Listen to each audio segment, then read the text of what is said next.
Well boys, we're back with the Cam Dog. It has been many months since we put the engine together with the new billet main caps, ARP main studs, head studs, new gasket. Everything. We had a little drama with the new billet rocker cover leaking some oil. We've since gone over to Malaysia, over to VR, and rectified that and had it all fixed up.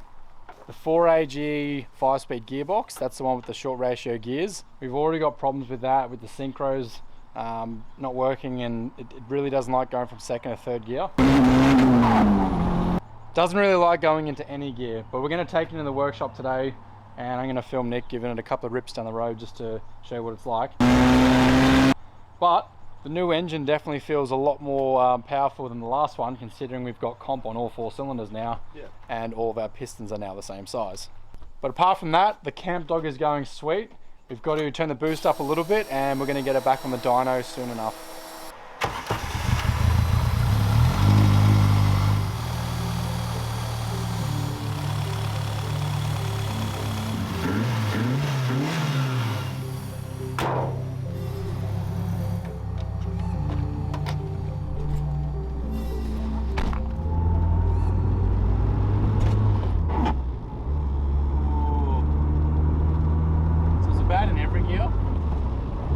Third's the bad one, but when you're on it, they're all a bit crap, yeah. What about downshifting? How does that go? Same. Try it, ready?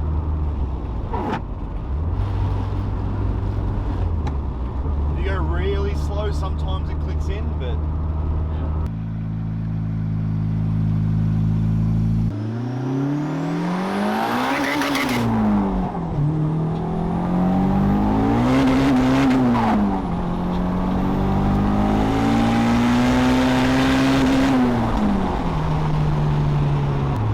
Third gear is definitely a bit sad. That was actually pretty good. Normally it won't even go in.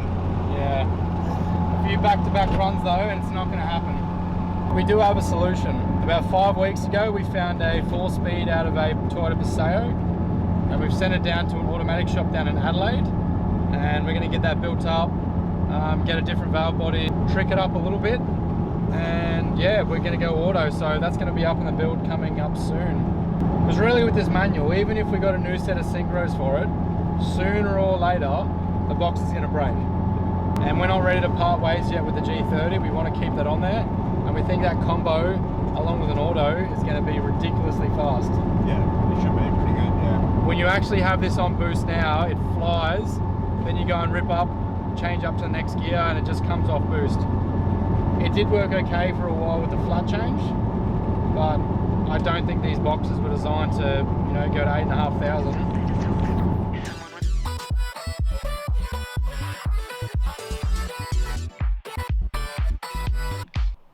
So the next update is the twin engine Starlet.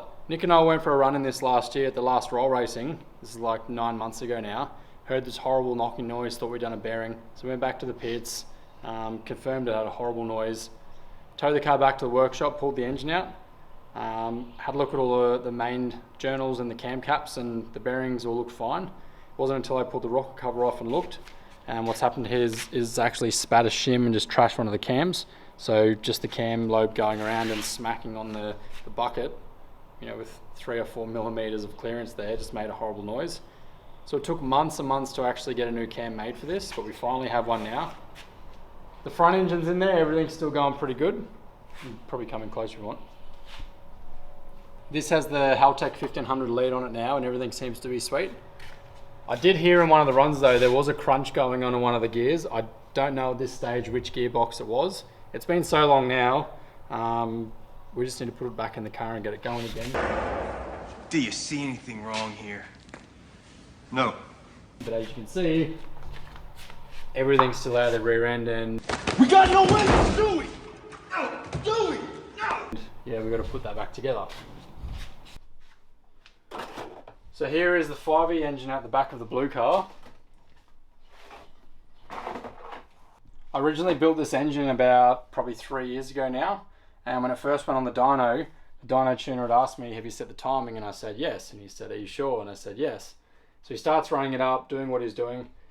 When it came to the power runs, you could literally hear the detonation was so bad, and you could literally hear it knocking on the dyno.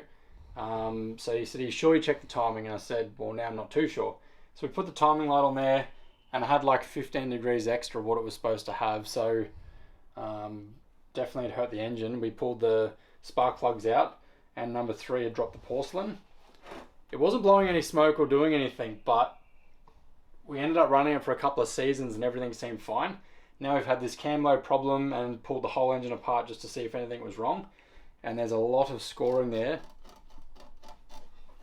The camera will pick it up. A lot of scoring there on the inside of the bore. But being the camp dogs, we're going to run it anyway. So the whole bottom end's back together now. New set of main bearings, new set of rod bearings. Got the new cam, just pretty much need to put the cylinder head back on and get it back in the car. I did make this little jig up here that could hold all of the buckets and shims, so I knew what order they would go in. That was all sweet until I dropped it one day, and now they're all mixed up, so I've got to figure out where all those go. So we're going to see how far we can get on this today.